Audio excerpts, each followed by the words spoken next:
Yes, hello, it's Christine from the channel Christine and Celeste. And this is part two of the video response to Natalia from Ouroboros. And this is about this time about oracles and it's hashtag 7 guides. So it's about the 7 oracles that are your guides. That's how I understand it anyway.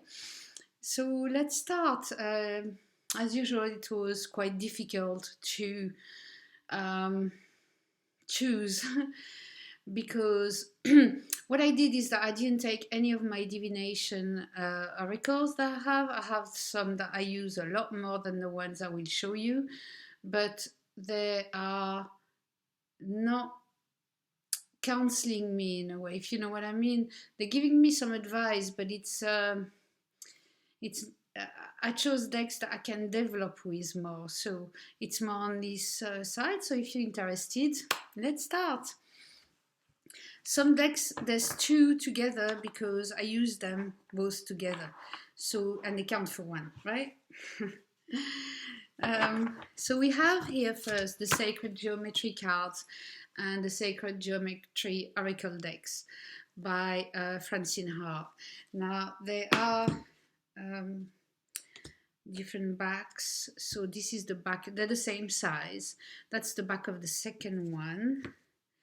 And there's the back of the first one. I might reback them. When I have something like that, I might reback them too, but it doesn't really matter. Anyway, but I do really like them. Now, there are some cards I took out, the ones that are pure, just the geometric sign, because they don't do anything for me. But look at this. Each one is a painting. A lot I will show you are paintings, and there's one photography and one of drawings. So, you know, for example, I didn't put the White Rabbit Oracle that I use a lot. I didn't put, oh, there's so many. I'm not going to start. Let's focus on this. So each one is a portal or a door, if you prefer, where you can just go in and travel with.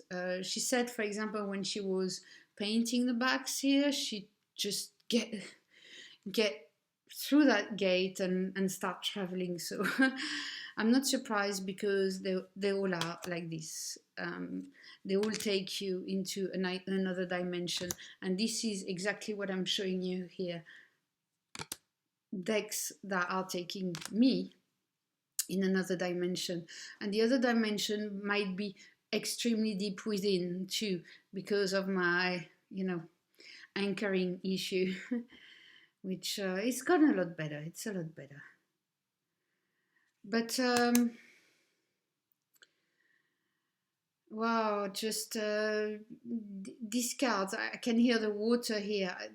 It's just the meditation, you know, you can just stare at the card and let come to you what wants to come to you, or you can just plunge in the card and live within the waterfall. I find them exquisite. I'm sure you can do divination with them. I just never, because I have so many decks, I just never tried really. It's more for me a contemplation deck. I mean, the Earth Grid, right? Yeah, I like these cards. So, just a lot of basic and more complex shapes of nature and the surrounding world and the world surrounding us. So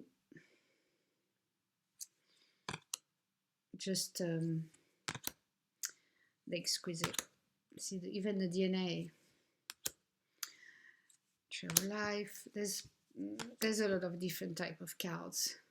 I like the fire keepers. You do feel the guides too here, like the fire keepers. And this one, look at that invitation. So yes, two different decks, two books that really describe what's going on in the cards, which I like. So that's by Francine Hart. The next one is another one that takes me to other realms, but for other um,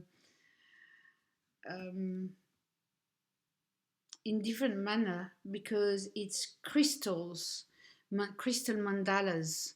And I love mandalas, but I'm not really well versed into crystals. I have a few, but I don't want to buy a lot and then not use them and not know what they are, and not, for some reason it's not. I do use them a couple of times, but I'd rather stay with a very small collection. So this is why I've got these two. I thought, oh, I'll buy it, and it's by Michael Eastwood, The Crystal Oversouls cards, 1 and 2. So there's two booklets there.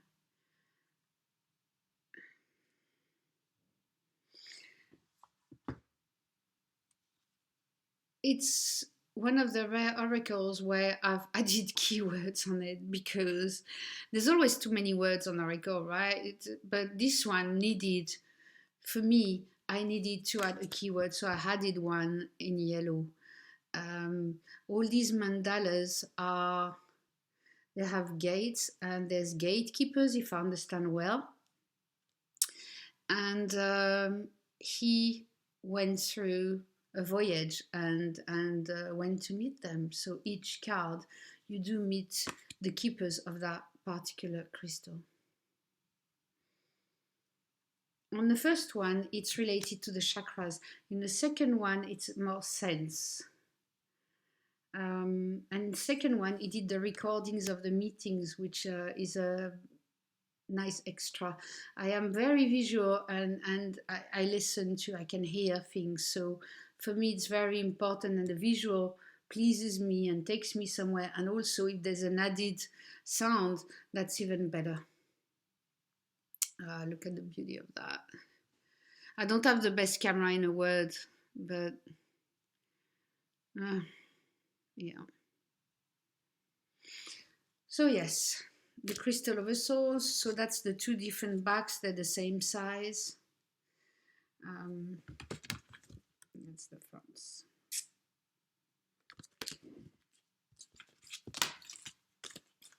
He also wrote a book about creating crystal mandalas, if you're interested. Michael Eastwood.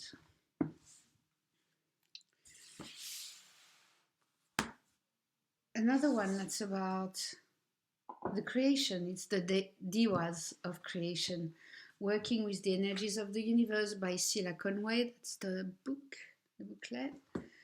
And this is dear to me. I compare it, excuse me, I need to move. I compare it to the oldest Marseille you can find, the oldest Italian deck you can find, like Visconti, Sforza. To me, it's like, it's a source deck. You're going back to the source, and that's, I feel it's exactly what she did while painting these. Obviously, it's all channeled. Now, there's only a number here, so you have to learn them, or you can go intuitively, which I know a lot of people do. If you want, the soul cards are a bit similar, but these are more universe, I find, although it does encompass the earth. But I feel the soul cards are more deep in the ground, and but you know, each to their own, and guides too. But. So to come back to this one, yes, it's universe. It's the universe. It's you have crystals here, so you have all type of the mountain, all type of paintings. And I don't know if you've ever seen, for example, sometimes on YouTube, they post like the sound of the earth, and you can listen to these. It's a bit like a squeal of the earth and of a planet, the sound of a planet. Well, that's what I can hear when I look at these. They've all got their own frequency. It's a frequency deck, that's it. and it turns into a kind of sound. I couldn't say music, but of a sound, of a primal sound of the painting. What's on the painting? Mm. All these decks I'm showing you obviously can be used for divination, but I have pure divination decks to do this, and I prefer sometimes to keep them apart and keep these for more self-development and expansion. Because we talk a lot about shadow work, but expansion to me is very important. Always expanding these limits that we put ourselves, because naturally we have the physical body that limits us. Talking about this, that's my latest acquisition. It's the Oracle of Initiation, Rainbows in the Dark, now by Melissa Lucia. She moved Following trauma, she moved to New Mexico, and she found these caves and started doing her own ritual. I mean, I'm not going to go through the whole story, but she did a whole ritual in these caves, and there were graffiti, full of graffiti, these caves, and she put hip hop music, and she dance and paints herself and do self portraits. So this is a photography deck, which is the one I know the least. But as soon as I had it, it's like it had to be in my collection, because this grounds me. This makes me want to go outside and roll naked in the mud or in the sand, or it makes me want to put makeup on, and crazy makeup, and dance and play drums, and it's it's that kind of deck. It's very primal, and we need primal. We do. Well, I do anyway, to be here and now and understand the weight, shall I say? I don't know if weight is the right word, but the weight of life. But I don't know if it's the right word.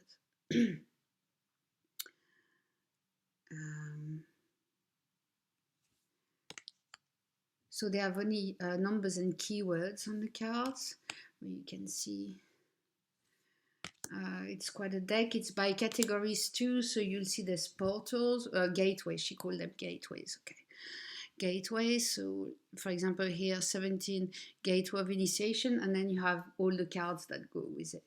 I don't tend to stay within categories. I just because then it engages my brain, and I don't really want that. But so I'm still working out how to use it to its most potential. So anyway, so photography deck, self portraits of the Oracle of Initiation. I'm going to show you the backs in case you're interested. Backs. I know it's not a deck presentation really, but at the same time, why not? While we're at it, another very intimate. This is intimacy. The other one was intimacy with the earth, and it's more primal. This one is intimacy in the more, how can I say, shadow work, or this term is used a lot, but it's two decks. It's the We Star Oracle and the Forest of Precious Twigs. That's the latest, the Forest of Precious Twigs. They're the same size, which is great. There's no guidebook as such. It's more, cards how to use. And it says reclaiming self for the We Star, and where we meet for the Forest of Precious Twigs. So you reclaim yourself, and you're within a context. So there, I find them exquisite. At the back, you will have the text, which is always just so beautiful. And then you have categories too, which, as you know, is not my favorite thing, but it doesn't matter. I have a lot of oracles of categories because, well, it's not like tarot where it's structured, is it? So I understand the need for categories. but it's a darker deck, but it's subtle, and it gets into you. How can I say? It goes to find your shadows and blend with them. There's something about this deck that is quite interesting. She's Scottish, so it's independently produced. I forgot to tell you that when I started with the others, but I have a mix of both. So yes, just the delicate word here, but don't think it's soft, because to me, and you can see this, for example, it ain't soft at all.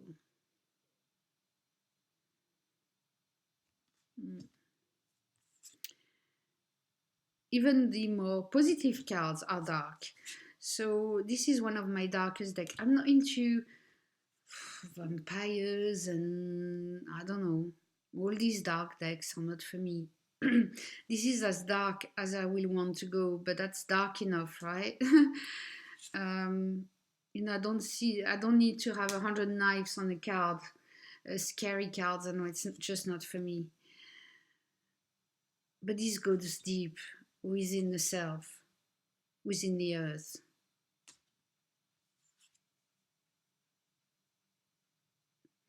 And I got 2 bonus cards I'll show you one day where I framed them, and the power that comes through these mounts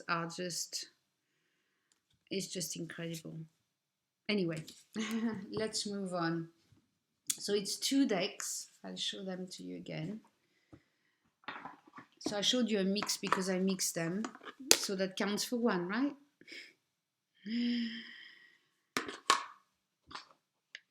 Next it's another 2 decks together. The Angels of Atlantis and the Angel Heart Sigils. Now, I discovered them because it's not my type of deck at all. First of all, it's Archangels. Not that I don't work with Archangels, it's just that I'm not naturally attracted, to work with them. And I've got them in my Aura Soma.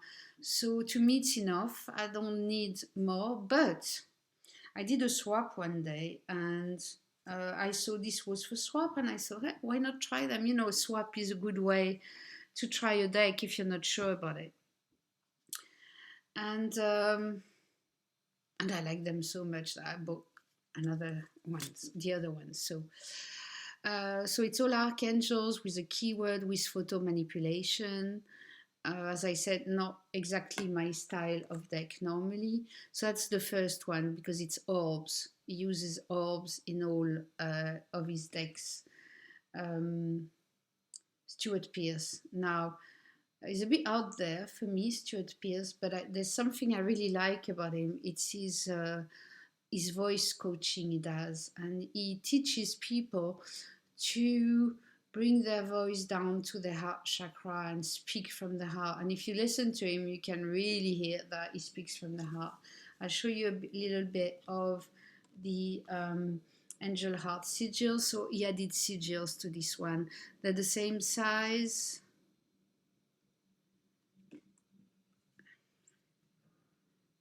They're still, archangels.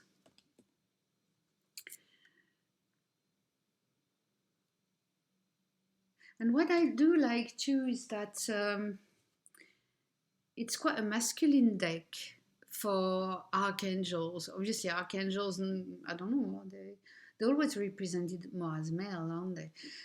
But I like that because I've got a lot of feminine deck, like you've seen here, and this one not counteracts, but it's a nice addition because you need that masculine strength and force in the decks, because really that's half of you, whether you're a woman or a man. So,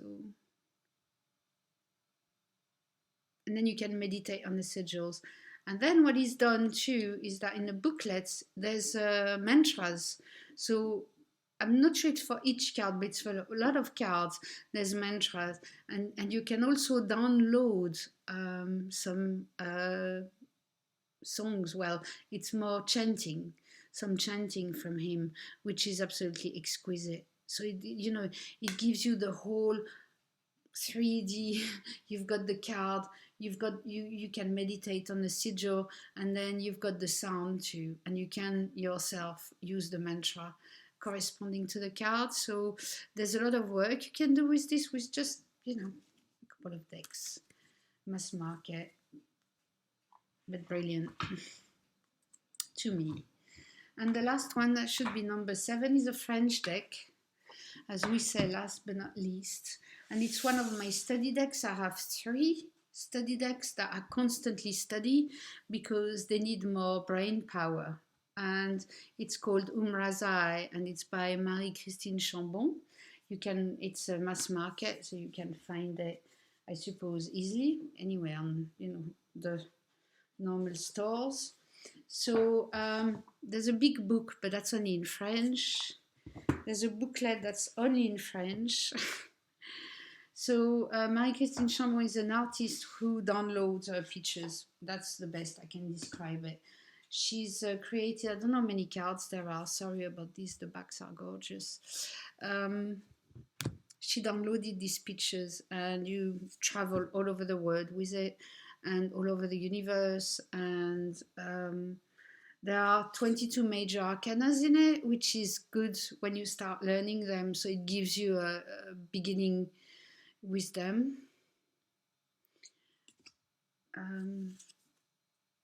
I wish they were bigger, personally, but once again, I'm always saying this, so that's no surprise. They're connected to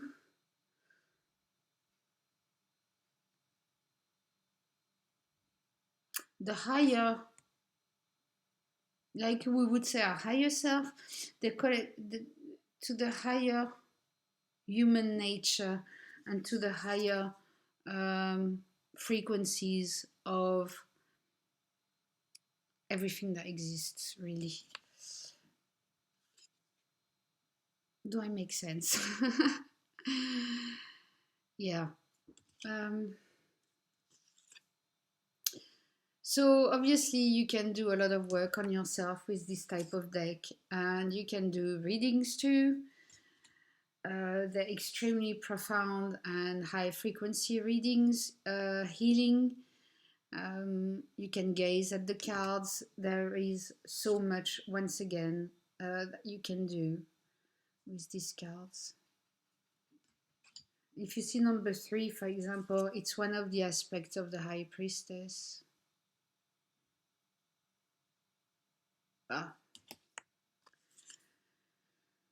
I heard that there was an English version, a translation that was in the works, but I don't know where they're at with this. You see a lot of Egyptian theme. I can see that, like me, she's, but not only, but there are a few Egyptian ones in it.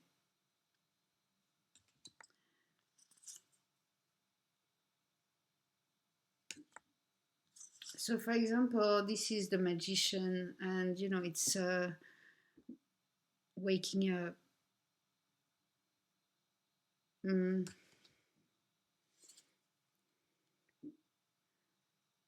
this is pray for the words. I love this card.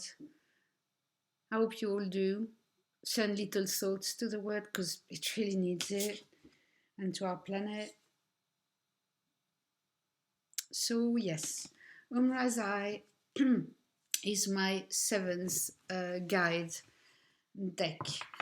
So I do hope you enjoyed this. If you have any comments, please, put them below. I do read them. I do answer as much as I can. And I'll see you very soon, I hope. Bye-bye.